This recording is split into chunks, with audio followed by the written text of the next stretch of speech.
목요 정치 토크 시간입니다. 정치평론가 유용화 박사, 또 배재대 행정학과 최호택 교수 나오셨습니다. 두 분 어서 오십시오. 안녕하세요. 예.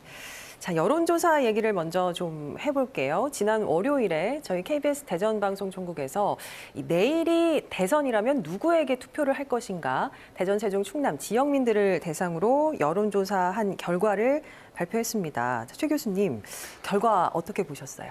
네, 이재명 후보한테 이제 35.8%, 그리고 윤석열 후보한테 33.0%인데, 예. 어찌 보면 이것이 이제 표본오차 안에 들어가는 거거든요. 그러니까 지역에서는 누가 유리하다 이렇게 얘기할 수 있는 상황은 아닌데요. 예. 중요한 것은 이제 전국과 비교를 했을 때 전국적으로 보면은 사실 이제 경북 지역, 대구 경북 빼고는 다 지금 이제 이재명 후보가 상당히 크게 오차 범위를 벗어나서 이제 앞서는 것으로 나타나지 않았습니까? 네. 그럼에도 불구하고 우리 충청권에서는 오차 범위 내에서 지금 앞서가고 있는데 이거는 그동안 우리 충청 지역이 보여줬던 어떤 좀 신중함이라고 할까요? 또 항상 우리는 이제 캐스팅 보트 역할을 하면서 사실은 선거 막바지에 우리가 결정하는 측면이 있잖아요. 그러니까 네. 중간 우리가 60일 남았는데요. 아직도 갈 길이 멉니다.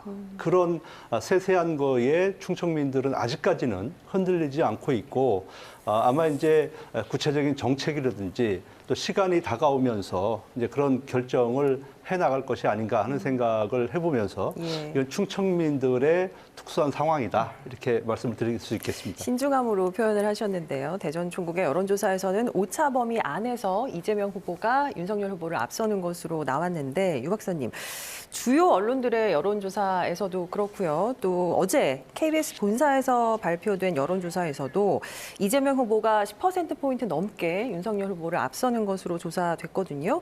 역전된 지지율의 격차가 더 커졌는데 이거 어떻게 볼 수 있을까요? 그렇습니다. 여론조사가 나왔다 그래서 이것이 바로 투표가 행해지는 건 아닙니다만은 현재 최근의 여론조사 추이를 봤을 때는 작년 12월 중순부터 이것이 조금씩 변화가 있으면서요. 예. 이재명 후보는 한 발 한 발 이렇게 올라가는, 그래서 그 지지율이 상당히 탄탄한 이러한 경향성을 보인 반면에 이제 윤석열 후보 같은 경우는 자꾸 내려가는 추세로 가서 이제 신년 여론조사에서는 KBS라든가 다른 지상파 방송이라든가 8%에서 12%까지 차이 나는 네. 이러한 걸 보이고 있습니다. 그것은 결국은 윤석열 후보가 작년 12월부터 겪고 있었던 이 배우자 김건희 씨에 대한 논란 문제, 의혹 문제, 그리고 본인의 자질에 대한 부실함, 이런 부분들, 그리고 그 국정 운영 능력에 대한 자질과 능력이 부족한 거 아니냐.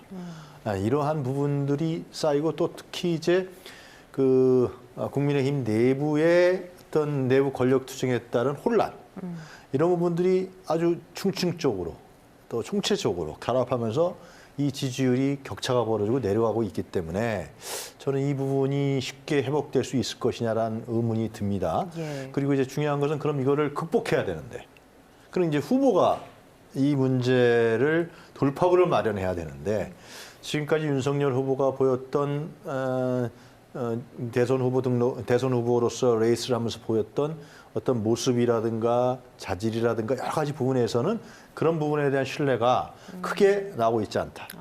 오직 정권 교체라는 문제, 이거 하나 지금 이제 갖고 있는 것인데, 모르겠습니다. 하여튼 새롭게 하겠다라고 인사도 하고 절도 하고 했으니까 네. 하여튼 한 달, 저는 이제 설 전 구정이죠. 그 전에 어떤 변화를 보여줄 것인가 최대 관건이 될 것 같습니다. 알겠습니다. 여론조사 결과를 좀 분석을 해봤지만 국민의힘에서는 정말 하루하루 예측 불허의 그런 상황들이 펼쳐지고 있습니다. 선대위 해체, 쇄신안 발표 하루 만에 오늘 원내지도부 의총에서 이준석 대표 사퇴 결의안 제안까지 나왔거든요. 갈등이 정말 심화되고 있는데 이준석 대표의 거취 문제는 어떻게 정리될까요? 어떻게 보십니까? 글쎄요, 지금 아마 국민의힘 내부에서 탄핵안을 가결한다 할지라도 그것이 법적으로 사퇴까지는 가지 않을 것 같아요. 왜냐하면은 법적으로 지금 보장받는 측면이 있기 때문에, 그럼 이제 혼란은 더 가중되겠죠. 그래서 제가 생각했을 때는 어떻게든지 이준석 대표를 끝까지 같이 이제 갈 수밖에 없는 그런 상황인 것 같고요. 지금 상황에서 지금 제일 국민의힘에서 중요하게 생각해야 될 부분은 후보하고 대표가 만나야 된다. 그래서 어떤 식으로든지 해결을 해야지만이 네. 이 문제가 해결이 되지, 그렇지 않고 자꾸만 이것을 갖다가 서로에게 보지 않은 상태에서 네, 네. 외부에서 서로 치고받고 싸움을 하게 되면 그 지지율, 지금 뭐 한 20% 중반 정도 전국적으로 보면 그렇게 되고 있는데, 그것마저도 잃게 되면 더 이상 회복할 수 있는 시간이 없다. 저는 그렇게 보고 있기 때문에 아마 이준석 대표 또 그 윤석열 후보하고 잘 만나서 해결하리라. 저는 그렇게 보고 있습니다. 이준석 대표와 윤석열 후보가 예. 만나야 된다. 네. 예. 유 박사님은 어떻게 보세요? 이 상황 어떻게 정리될 거라고 근데 보세요? 이게 이준석 대표하고 윤석열 후보의 1대1의 문제라 그러면은 만나서 그럼 뭐 전번에 울산 회동처럼 뭐 술도 한잔하고 네. 뭐 이렇게 되겠지만은 이게 지금 굉장히 구조적으로 복잡해요. 그러니까 소위 윤핵관이라고 하는, 그러니까 그 윤석열 후보의 중심 인물들 뭐 언론에 다 뭐 이미 거론되고 알려져 있습니다만 이 세력이 완강하기 때문에, 완강하고 그 세력이 이준석 대표가 갖고 있는 당권을 지금 뺏어내려고 하는 거 아닙니까? 이준석 대표를 어떻게 보면 밖으로 내몰으려고 하는 거예요. 네. 그리고 이준석 대표는 지금 당내 세력 기반은 많지 않지만 외부의 20, 30대의 특히 이대남의 지지를 또 많이 받고 있단 그렇죠. 말이죠. 이거 갖고 이제 버티는 거거든요. 그렇기 때문에 이게 좀처럼 해결되기가 힘든, 지금 교수님 말씀하셨지만은 뭐 의원총회에서 탄핵을 한다고 할지라도 이게 또 복잡해요. 20%의 책임 당원들이 서명을 해서 또 그 3분의 1에 투표를 했을 경우 3분의 1의 책임 당원들이 참여를 하고 예. 또 거기서 과반수가 찬성을 해야 이준석 대표는 당대표에서 물러나게 되는 거거든요. 스스로 물러나지 않으면, 만약 이걸 하게 된다 그러면 한 달 동안 지금 굉장히 중요한 시기에 한 달 동안 그냥 당 내용만 계속 겪게 되는 거 대선이 아닌 거죠. 60여일밖에 안 남았는데. 그러니까 윤석열 후보 입장에서는 이러지도 못하고 저러지도 못하고.